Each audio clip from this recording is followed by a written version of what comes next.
prière pour la vieille maison. Seigneur, maître des champs l'épaisse toison, maître des monts et près des collines saintes, maître des firmaments aux secrètes enceintes, veillez sur la vieille maison. Toujours elle fut bonne, bonne à notre jeunesse et bonne à nos amours. Faites qu'elle connaisse encore de beaux jours, et que jamais nul de ses fils ne l'abandonne. Faites que de tout mal ses murs soient triomphants, et que son toit, où l'âge se révèle, comme un génie peuplé d'éclosions nouvelles, retentisse de voix d'enfants. Qu'elle ne soit jamais la maison condamnée, de laquelle chacun se détourne en tremblant, et qui porte le poids d'un silence accablant, et que l'âme des siens lui demeure acharnée. Qu'ils aiment son séjour, gardent avec orgueil la vaillance passée, et donnent fièrement leur force et leur pensée à la tâche de chaque jour, afin que les aïeux qui dorment dans leur tombe, exilés de la terre et de sa floraison, pouvant oublier leur rustique maison, y reviennent, parfois, le soir,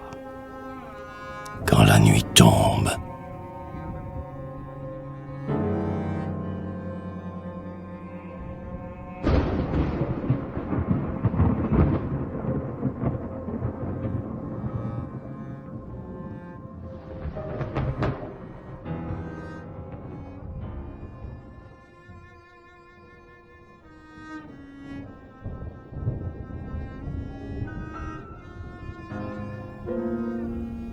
Bénissez, ô mon Dieu,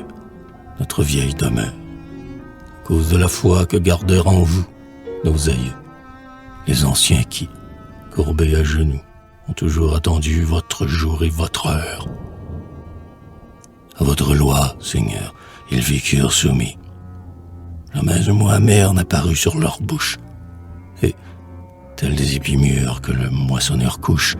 dans les bras de la mort, ils se sont endormis. Si, parfois, dans la nuit, quelques grêles muettes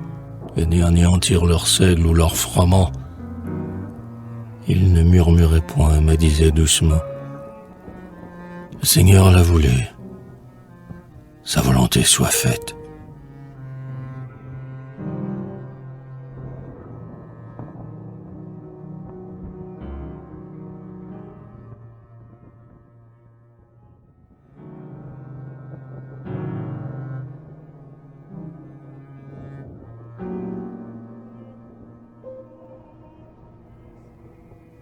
Quand ils eurent bâti leur maison,